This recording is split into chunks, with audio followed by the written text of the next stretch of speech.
So hello guys, अपना third module start करेंगे application and software के बारे में। उसमें 3.1 है explain the purpose of operating system. उसमें हम बात करेंगे interface between application and hardware क्या होता है, डिस्क मैनेजमेंट क्या होता है, प्रोसेस मैनेजमेंट क्या होता है, एप्लीकेशन मैनेजमेंट क्या होता है ऑपरेटिंग सिस्टम में, और डिस्क डिवाइस मैनेजमेंट क्या होता है, टाइप्स ऑफ ओएस के बारे में बात करेंगे थोड़ा बहुत। सो यहाँ पे देखो एक यूज़र है और यहाँ पे देखो आप जैसे एप्लीकेशन लिखा है, यहाँ पे ओएस लिखा है और यहाँ पे हार्डवेयर लिखा है। सो यूज़र क्या करता है, जनरली जाता है किसी एप्लीकेशन के ऊपर, जैसे क्रोम ब्राउज़र हो गया या फिर उसका कोई सॉफ्टवेयर हो गया, तो उसको यूज़ करने के लिए क्या करता है वो, कोई ऑपरेटिंग सिस्टम, जैसे मान लो विंडोज़ यूज़ कर रहा है तो विंडोज़ क्या है, वो ऑपरेटिंग सिस्टम है। और ऑपरेटिंग सिस्टम क्या है, ऑपरेटिंग सिस्टम एक सॉफ्टवेयर है जो एबिलिटी धराता है कि अपना जो एप्लीकेशन के जो भी रिसोर्सेज है उसको हार्डवेयर के साथ कम्युनिकेशन करवाता है। बीच में कर्नल आता है बट उसमें अभी नहीं जाएंगे हम, अब आप मोटा मोटा ये समझो। सो हार्डवेयर के जो भी रिसोर्सेज है वो ओएस तक आते हैं और ओएस से एप्लीकेशन के पास आते हैं। जैसे मान लो कि आपने क्रोम ब्राउज़र में जाके यूट्यूब सर्च किया, सो यूट्यूब सर्च किया तो वो एप्लीकेशन में सर्च किया, तो वो हार्डवेयर कैसे यूज़ कर पा रहा है, मतलब हार्डवेयर इन द सेंस आपके मॉनिटर पे कैसे यूट्यूब का वीडियो चालू हो रहा है। एप्लीकेशन में आपने डाल दिया यूट्यूब तो वीडियो तो आपके हार्डवेयर पे मतलब मॉनिटर पे चल रहा है। सो यही सारी चीज़ें कौन करवाता है, अपना ओएस करवाता है रन, ऑपरेटिंग सिस्टम। सो यहाँ पे देखो बहुत सारे ओएस के, बहुत सारे टाइप के ओएस है। यहाँ पे देखो एक एंड्रॉइड है जो मोबाइल एप्लीकेशन के लिए यूज़ होता है। ये अपना विंडोज़ 11 का लोगो है। यहाँ पे विंडोज़ पता ही है आपको क्या है, बहुत सारे Windows 7, Windows XP, Windows 10, Windows 8 ऐसे सारे विंडोज़ थे जो माइक्रोसॉफ्ट की तरफ से आ रहे थे। और यहाँ पे देखो ये लिनक्स है, लिनक्स के बहुत सारे ऐसे ये चाइल्ड है, मतलब छोटे छोटे ऑपरेटिंग सिस्टम है, क्योंकि लिनक्स लिनक्स है जो ऑपरेटिंग ओपन सोर्स है। सो उसको कोई भी मॉडिफिकेशन करके अपनी खुद की ओएस बना सकता है लिनक्स लिनक्स में। बट अब यहाँ पे देखो इंटरफेस है, interface between application and hardware के बारे में बात कर लेते थोड़ा बहुत। So the interface between application and hardware is the operating system. याद रखो क्या बोला है, interface between application and hardware is the operating system, and drivers they are act like a translator between your software and hardware, CPU, memory, disk. मतलब उसके driver होते हैं। जैसे मान लो कि मैं मॉनिटर अपने अपने मॉनिटर के साथ कम्युनिकेशन करवा देगा ओएस, बट एक पीस ऑफ कोड होगा जिसमें ड्राइवर, इसको ड्राइवर बोलते हैं, जो इंस्टॉल करने के बाद ओएस सही तरीके से वो चीज़ें, रिसोर्सेज अच्छी तरीके से वो यूज़ कर पाता है। जैसे मान लो मॉनिटर के ड्राइवर है, आप में जीपीयू लगा है। अब जीपीयू के ड्राइवर आप जब तक आपने अपने ऑपरेटिंग सिस्टम इंस्टॉल नहीं करोगे ना, तब तक आपको रिजल्ट अच्छा नहीं मिलेगा। सो यही चीज़ें हैं, आप इतना डीपली मत सोचो, धीरे धीरे आएगा। सो यहाँ पे देखो डिस्क मैनेजमेंट के बारे में बात करते हैं। तो disk management is a Windows tool that allow user to manage store devices like hardware, hard drive and partition. मतलब डिस्क मैनेजमेंट एक सॉफ्टवेयर होता है, विंडोज टूल है जो कि अपने को अलाउ करता है user manage storage device like hardware, hard hard drives and partition. मतलब आप जब, आप मान लो कि आपके पास 1 TB की हार्ड ड्राइव है, सो उसको आप पार्टीशन करोगे, क्यों? क्योंकि 1 TB की हार्ड ड्राइव है तो आपको 2 या 3 पार्टीशन करोगे, उसमें लिखोगे कि ये जो फोल्डर है मेरा ये होम के लिए है। मतलब एक पार्टीशन बनाया होम के लिए, दूसरा पार्टीशन बनाया आपके अपने पर्सनल फोटोज के लिए, और थर्ड पार्टीशन बनाया आपने अपने सी ड्राइव के लिए। सो वो सारे चीज़ें मैनेज कौन करता है, पार्टीशन तो हो गया, वो मैनेज कौन करता है, डिस्क मैनेजमेंट करता है। वो विंडोज़ का एक टूल है। So process management and scheduling में आ जाते हैं। तो process management is a core function of operating system that handle the creation, scheduling, transmit transmit transmit termination, sorry for my English, termination and overall management of processes program in execution. So यहाँ पे क्या होता है, process management and scheduling में क्या होता है, आप जैसे ही आप अपने क्रोम ब्राउज़र को ओपन किए, सो उसके पीछे क्या होता है, उसके चाइल्ड प्रोसेसेस बनती है और बहुत सारी चीज़ें बनती है जिससे अपना क्रोम ब्राउज़र स्टार्ट होता है। तो उसको एक्सप्लेन हम प्रैक्टिकली भी देखेंगे, मैं आपको दिखाऊंगा कि कैसे कैसे चाइल्ड प्रोसेस किसको बोला जाता है और कैसे प्रोसेसिंग शेड्यूल होती है, टर्मिनेशन होता है, वो सारी चीज़ें सॉफ्टवेयर या ऑपरेटिंग सिस्टम डिसाइड करता है। सॉफ्टवेयर तो रन हो जाता है, बट जनरली ये ऑपरेटिंग सिस्टम ही डिसाइड करता है। अब इन सिंपल वर्ड्स देखें तो when you open an O apps it's become a process, मतलब कोई भी ऐप आप ओपन कर रहे हो तो वो प्रोसेस में कन्वर्ट होती है। The OS start stop and track each process, मतलब यही है जो मैं बोला हूँ वो। The OS make sure processes don't interfere between with each other, मतलब ओएस है ना, ये मेक श्योर करता है कि जैसे मान लो मैं क्रोम भी स्टार्ट किया और मैं कोई गेम भी स्टार्ट किया या फिर अदर सॉफ्टवेयर स्टार्ट किया, तो वो दोनों की प्रोसेस है ना इंटरफेयर नहीं करनी चाहिए, जिससे अपना कम्युनिकेशन या फिर अपना मल्टीटास्किंग है वो इजीली हो पाए। सो यहाँ पे देखो किल प्रोसेस एंड एंड प्रोसेसेस के बारे में बात किया है, यहाँ पे प्रैक्टिकल नॉलेज लिखा है, तो अपना प्रैक्टिकल नॉलेज देखेंगे इसके बारे में थोड़ा बाद में। सो अभी चलते हैं एप्लीकेशन मैनेजमेंट में। सो आपका एप्लीकेशन मैनेजमेंट क्या होता है इन ऑपरेटिंग सिस्टम? तो application management means how operating system handle apps program on your computer और mobile. So in simple word देखें तो OS start run control and start application so they work smoothly without crashing, मतलब operating system में application management ये काम करता है, किसी भी प्रोसेस या किसी किसी भी एप्लीकेशन को स्टार्ट करता है, उसको रन करता है, उसको कंट्रोल करता है। जैसे हमने आगे बात की कि कोई भी दो एप्लीकेशन स्टार्ट किया तो उसकी प्रोसेस इंटरफेयर नहीं करनी चाहिए, जिससे अपना मल्टीटास्किंग ईजिली हो जाए। सो यही चीज़ें हैं। So they work smoothly without crashing, मतलब जिससे वो क्रैश ना हो जाए अपनी एप्लीकेशन और स्मूथली काम करे। So application management means the operating system take care of your app, मतलब यही है कि एप्लीकेशन मैनेजमेंट ऑपरेटिंग सिस्टम में ये है कि take care of your app, मतलब पूरी चीज़ें एप्लीकेशन मैनेजमेंट आराम से हैंडल कर देगा अपने एप्लीकेशन का जो भी टास्क होगा। जैसे क्या है, when you open an app the OS started, okay, the OS operating system given it CPU and RAM, मतलब ऑपरेटिंग सिस्टम क्या करेगा, उसको सीपीयू देगा और रैम देगा। The operating system let's many app run together, मतलब यही चीज़ है कि बहुत सारी एप्लीकेशन एक ही साथ चल रही होगी। When you close the app the operating system stop it and freeze memory. Okay, so यहाँ पे क्या है कि जब आप ओपन करते हो सो उसको एक सीपीयू और रैम रिसोर्सेज देता है ओएस, फिर उसको वर्क करवाता है जब तक वर्क करना है तब तक, और जब आप क्लोज करते हो तो वो क्या करता है, वो फ्रीज कर देता है मेमोरी से, जिससे वो फ्री हो जाए, अपना जो भी स्टोरेज एक्यूपाई किया था रैम ने वो सारा फ्री हो जाए, जिससे वो अपना रैम थोड़ा फ्री रहे और प्रोसेसेस ज़्यादा कर पाए अपन इजीली। सो यहाँ पे चलते हैं डिवाइस मैनेजमेंट के ऊपर। सो यहाँ पे देखो डिवाइस मैनेजमेंट में क्या है, तो device management in an operating system refer to the OS role in controlling and coordinating hardware devices connect to a computer. It ensure efficient communication and interaction between the system and its hardware components like printers, disk drives and networks, मतलब यही है।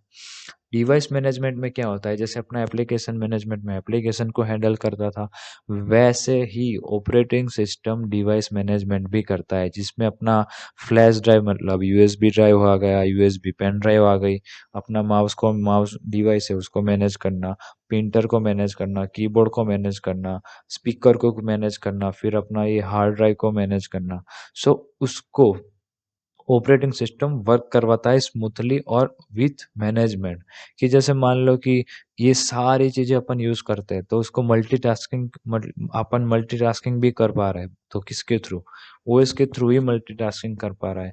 मतलब ये सारे components है अपने जो भी है, वो यूएसबी माउस और इसको सारे को है ना अपने को यूज़ करने की कैपेबिलिटी देता है, किसके थ्रू, डिवाइस मैनेजमेंट के थ्रू। अभी चलते हैं नेक्स्ट स्लाइड पे। सो यहाँ पे देखो नेक्स्ट स्लाइड पे आने के बाद यहाँ पे देखो access control and protection management है। बहुत अच्छा टॉपिक है access control and protection management. So आप जैसे आप सुन पा रहे हो और आप समझ पा रहे हो, एक्सेस कंट्रोल मतलब किसी भी चीज़ के ऊपर कंट्रोल लगाना, एक्सेस के ऊपर कंट्रोल लगाना। प्रोटेक्शन मैनेजमेंट मतलब प्रोटेक्शन मैनेज करना। सो मान लो कि आपका घर है, उसमें 4 लोग रह रहे हो, आप हो, आपके पापा है या फिर मम्मी है और एक भाई है। सो आप चारों के अलावा घर में कोई नहीं आता है, तो एक्सेस आपके पास ही है। बट अदर पर्सन आके आपका लॉक खोल रहा है, तो वो एक्सेस कंट्रोल करना है आपने को। मतलब क्या है कि उसको डोर को लॉक लगा के रखना है, जिससे वो एक्सेस ना कर पाए, वरना अपने घर का पूरा सामान, पैसे वगैरह सब कुछ चुरा के ले जाएगा वो। सो यही चीज़ है कि एक्सेस कंट्रोल में क्या होता है कि आप चार लोग हो ना, उनको ही एक्सेस है घर का, दूसरे लोगों का एक्सेस नहीं है। क्यों? क्योंकि आप चार ऑथोराइज हो उसके लिए। अब यहाँ पे आ जाओ, ये तो थोड़ा एग्जांपल दिया, बट इसके बारे में अभी बात करते हैं कि access control in an OS मतलब operating system is a way to protect data and resources by the protect data and resource by deciding who can access what and what they are allowed to do like read, write and execute। मतलब यही चीज है कि protect data and resources by deciding who can access, मतलब किसको access देना है। मतलब आपकी पीसी कोई यूज कर रहा है, तो अदर पर्सन को आपको कितना एक्सेस देना है, जिससे वो आपका डेटा, मतलब मान लो कि आपका डेटा उतना ही एक्सेस कर पाए। अब यहाँ पे देखो, थोड़ा अभी प्रैक्टिकल भी आऊँगा मैं थोड़ा इसके बाद, बट पहले एग्जांपल देख लो यहाँ पे। So access control deny the access, मतलब क्या होता है कि ये एक पीसी, आपका पीसी है, उस पे बहुत सारे लोग आते हैं, बहुत सारे लोग बैठते हैं, और मान लो कि बहुत सारे बैठते हैं या फिर जो भी है, मान लो, सॉरी फॉर माय एग्जांपल।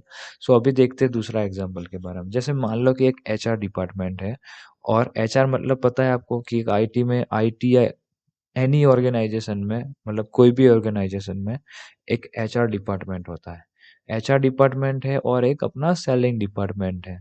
अब एचआर को डेटा रिक्वायरमेंट क्या क्या होती है, पूरे कंपनी के डेटा चाहिए होते हैं उसको। क्यों? क्योंकि वो आइडेंटिफाई कैसे करेगा कि कहाँ किस पर्सन को रखना है, कहाँ पे कौन जा रहा है, कहाँ पे कौन आ रहा है। अब सेलिंग पर्सन को उससे कुछ लेना देना नहीं है कि अदर डिपार्टमेंट में से ये पर्सन चला गया, क्योंकि उसको लेना देना नहीं है। क्योंकि सेलिंग डिपार्टमेंट को खाली उसके प्रोडक्ट के रिलेटेड जो भी डेटा चाहिए उसका ही रिक्वायरमेंट है। एचआर को सारे डेटा चाहिए, एचआर को चाहिए उसके डेटा, क्योंकि उनको हायर करने पर्सन।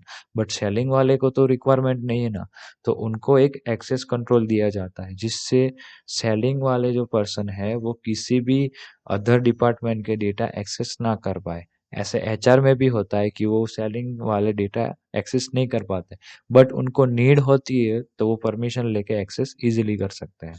सो यहाँ पे देखो पर्पज ऑफ एक्सेस कंट्रोल का ये लिखा है मैंने। सो यहाँ पे देखो प्रोटेक्ट सेंसिटिव डेटा। सो यहाँ पे प्रोटेक्ट करना है सेंसिटिव डेटा को। Allow allow only authorise user, मतलब ऑथोराइज इन द सेंस क्या है कि एचआर डिपार्टमेंट में मान लो कि A B C person authorise है, वही उसको एक्सेस कर पाएगा। बाकी कोई ऑथोराइज नहीं है तो उसको एक्सेस नहीं कर पाएगा।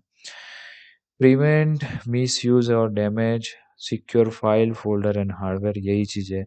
सो हेलो गाइस, अपना disc management and process management का थोड़ा प्रैक्टिकल की बात करते हैं। तो यहाँ पे देखो दिस पीसी है, उसके ऊपर राइट क्लिक करो और मैनेज में चले जाओ। और मैनेज में जाने के बाद ये देखो कुछ ऐसा इंटरफेस खुलेगा आपके सामने। सो यहाँ पे देखो ये एक स्टोरेज करके एक अलग से ऑप्शन दिया है, उसके नीचे देखो डिस्क मैनेजमेंट का ऑप्शन है। सो जैसे ही यहाँ पे क्लिक करूंगा, सो यहाँ पे देखो मेरे जो जितने भी डिस्क है, जैसे यहाँ पे देखो डिस्क 0 है, वो 931.51 GB का है। और मेरा डिस्क 1 है वो 465 का है। सो यहाँ पे देखो, मतलब 465 GB का है। सो यहाँ पे देखो ये बहुत सारे चीज़ें दिखा रहा है, जैसे स्टेटस में दिखाएगा कि मेरी हार्ड डिस्क या जो भी एसएसडी वो हेल्दी है कि नहीं। इसके पार्टीशन के बारे में टाइप दिखाएगा कि कौन सा बेसिक की है, क्या कितना स्टोरेज है, कैपेसिटी कितनी है, फ्री कितनी है, वो सारी चीज़ें दिखाएगा यहाँ पे। और यहाँ पे देखो ये जो दिख रहा है अपना, ये दे जैसे 466 तो ये एक अलग पार्टीशन है, और 465 तो ये अलग पार्टीशन है। सो इसको बोलते हैं पार्टीशन। जैसे एक डिस्क होता है, उसमें से मेरे को थोड़ा, मतलब मान लो कि 1 TB की हार्ड ड्राइव है, तो उसको थोड़ा डिवाइड करेंगे तो क्या होगा, 1 TB है तो अपना 1000 GB मान लो, तो 500 मेरा डिवाइड कर सकता हूँ, या फिर छोटे छोटे पार्टीशन कर सकता हूँ, जैसे 1 2 3 4 जितने भी करने हैं। सो इसको अभी करते हैं क्लोज, और अभी करते हैं प्रोसेसेस के बारे में बात। सो यहाँ पे देखो मैं जैसे टास्क मैनेजमेंट में जाता हूँ, मैनेजर में जाता हूँ सॉरी। तो टास्क मैनेजर एक ओएस का एप्लीकेशन है जिसमें पूरी चीज़ें दिखाता है, जैसे प्रोसेसेस कौन सी रन है, वो परफॉर्मेंस कौन सा, मतलब परफॉर्मेंस में जाके अपन देख सकते हैं कि सीपीयू की स्पीड कितनी है, रैम की स्पीड कितनी है, कहाँ पे कौन सी चीज़ यूज़ हो रही है। सो यहाँ पे देखो ये मेरी टॉप 10 एप्लीकेशन है जहाँ पे मेरा ज़्यादा रिसोर्सेज जा रहा है, जैसे 23% मेरा सीपीयू जा रहा है, 42% मेरी मेमोरी जा रही है। सो यहाँ पे देखो जैसे ये मेरा जो स्क्रीन रिकॉर्डर जब अभी हो रहा है, ये अपना ये सॉफ्टवेयर है। सो जैसे इसके ऊपर यहाँ पे देखो एरो के ऊपर क्लिक करूंगा, सो ये उसका चाइल्ड प्रोसेस है, मतलब उसकी उस वो सॉफ्टवेयर की एक छोटी छोटी प्रोसेसेस रन हो रही है पीछे। जैसे यहाँ पे देखो माइक्रोसॉफ्ट एज पे गया तो इसकी ये छोटी छोटी प्रोसेस है।